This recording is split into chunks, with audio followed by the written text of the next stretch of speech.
após remover a embalagem de alta temperatura.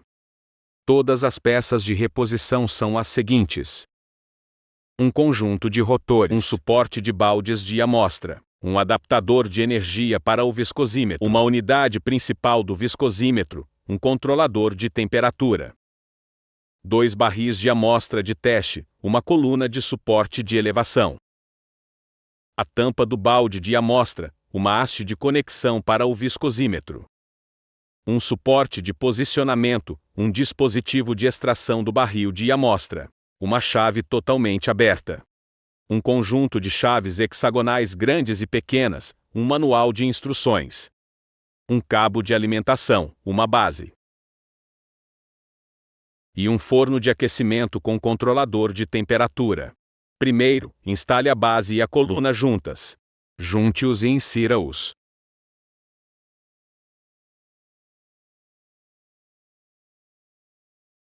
Aperte com a chave hexagonal. Monte a haste de extensão com o viscosímetro. Monte-o. Insira a haste de extensão no orifício. Monte-o. Em seguida, monte a unidade principal com a coluna. Junto. Insira e aperte a porca. E verifique a bolha horizontal ao mesmo tempo. Se não estiver no meio, ajuste os 2 ângulos de ajuste horizontal abaixo. Ajuste para que as bolhas fiquem no meio. Está montado. Deixe-me apresentar a compatibilidade deste acessório com o medidor de viscosidade. Primeiro, conectamos o corpo do forno de aquecimento ao termostato. Alinhe a ranhura. Insert the connector inside. Aperte este parafuso. Certo, conecte.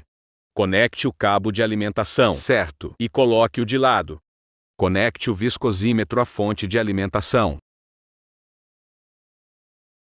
Ligue. Selecione o recipiente da amostra de teste. Coloque o cilindro na centrífuga. Vamos usar como exemplo uma partícula de plástico enviada por um cliente. Vamos demonstrar como operar esta máquina. Primeiro, ajuste o nível para o meio. Existe um ajuste de nível abaixo do nível.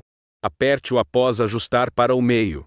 O segundo passo. Precisamos consertar o balde de material fixado no meio do núcleo do forno. Apenas aperte um pouco, porque às vezes a viscosidade da amostra é excessiva. O rotor, a rotação interna fará com que o cilindro de material gire. Próximo, adicionamos o material ao recipiente de amostras. Se você adicionar material, será cada rotor possui uma quantidade fixa de adição. O valor adicionado é fixo. O volume geral da amostra que testamos é cerca de 13 a 15 ml. Certo, vamos adicionar o material agora.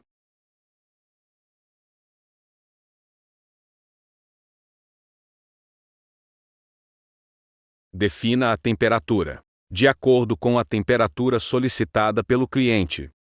Nós ajustamos a temperatura. Primeiro, o valor exibido no privado.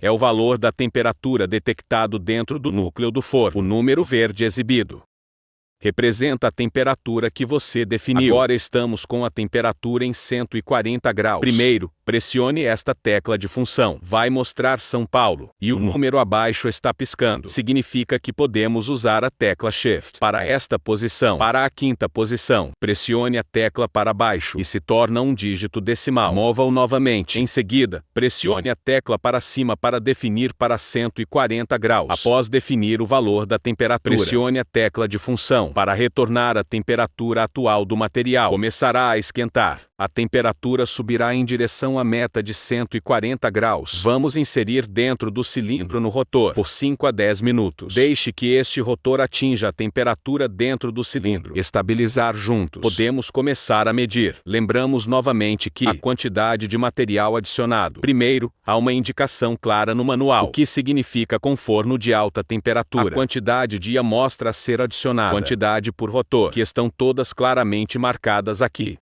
O operador pode adicionar a amostra de acordo com o volume necessário. Para adicioná-lo, existem 2 métodos comuns. Um método é, ou seja, utilizamos o método de pesagem para converter o volume da amostra. Ou seja, preciso pesar quantos gramas. Se eu souber a densidade, consigo atingir o volume necessário. Este é o caminho. O outro caminho é, usamos um forno ou aquecedor externo. Primeiro, derreta a amostra até que ela se transforme em um estado fluido. E então adicione um volume fixo ao recipiente de amostra. Porque existe um requisito para a quantidade adicional da amostra. Está relacionado à medição.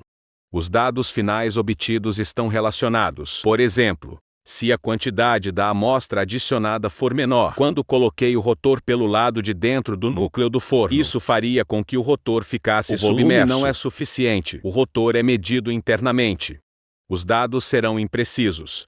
Se a amostra for adicionada em excesso depois que eu encaixar o rotor, a amostra transbordará facilmente. O estouro de Boffin também afetará os dados. Outra coisa é que limpeza e manutenção da máquina. Isso também causará danos. Podemos ver que a amostra possui ótima fluidez, assim como a água. Então nós escolhemos o rotor mais grosso aqui. Medir. Porque ao medir a viscosidade devemos seguir um princípio, ou seja, fluido de baixa viscosidade. Utilizamos rotores com uma grande área de superfície, com uma velocidade de rotação mais rápida. Pelo contrário, se a amostra for mais espessa, então usamos um rotor com uma área de superfície menor. Este rotor gira a uma velocidade mais lenta para medir. Então, agora vamos colocar o rotor e a biela junto e coloque-o no corpo do forno. Depois de colocá-lo lá dentro, aguardaremos cerca de 5 minutos. Deixe-o instalar este rotor. Está a temperatura ambiente para aproximá-la da temperatura do material. Vamos começar a medir. Vamos medir essa amostra agora, porque a temperatura estava nos esperando e a temperatura que definimos está estável há 5 minutos. Primeiro, removemos. Remova a tampa protetora para o transporte. Em seguida, instalamos o suporte de posicionamento. Mova a máquina agora. Diminua a viscosidade do viscosímetro no suporte de posicionamento. O suporte de posicionamento está contra ele para alcançar esse estado. Ou seja, o suporte de posicionamento está inclinado assim. Isso serve para garantir a concentricidade. Depende do posicionamento para manter a concentricidade. Há um espaço vazio no círculo, cerca de 2 milímetros de folga. Então, aqui, aparafusamos o rotor. Observe que uma das mãos está levantada e segure a porca. Isso serve para empurrar para cima. Com a outra mão, segure a junta do rotor. Girar no sentido horário. Pode estar um pouco quente neste momento, mas não muito quente. Ok? Agora que o rotor está parafusado, podemos começar a medir. O número do rotor que escolhemos é o maior deles, o número 18. Então, neste momento, neste caso, não precisamos mais escolher o rotor. Nós escolhemos a velocidade. Como você pode ver aqui, quando o rotor 18 gira a 8 rotações por minuto, seu alcance pode medir 374. Isso é adequado para medir viscosidades de 3, 5. Isto é adequado, mas não é adequado. Agora estamos medindo isso. Amostras com viscosidade muito baixa. Portanto, precisamos aumentar a velocidade para uma velocidade maior, que é adequado para medir amostras com dígitos únicos. Amostra com valores de viscosidade. Podemos ver que, ao ajustarmos a velocidade, o intervalo irá mudar. Com 60 rotações, ele pode medir 40 e poucos. Agora, ajustamos diretamente para 100 rotações. 100 rotações por minuto. Podemos ver que seu alcance pode chegar a 29. O valor da viscosidade desta amostra espera-se que seja um dígito único. Assim, sob essa combinação de velocidade, pode ser medido. Podemos medir esta amostra. Clicamos em OK. OK. Você pode ver que estamos testando agora. O valor da viscosidade será exibido diretamente na tela. Esse processo levará cerca de 1 minuto. A imagem irá estabilizar e ser exibida diretamente na tela. Vamos analisar a medição da velocidade de rotação. Agora o rotor está dentro. Há uma velocidade de 100 rotações por minuto. E está girando a uma velocidade constante. Para detectar a viscosidade do fluido do objeto, os dados são basicamente estáveis. A temperatura também é de 140 graus. Ok, já faz quase 1 minuto. Já passou de 1 minuto. Vamos então interromper a medição deste material. É 10,42 nas condições atuais.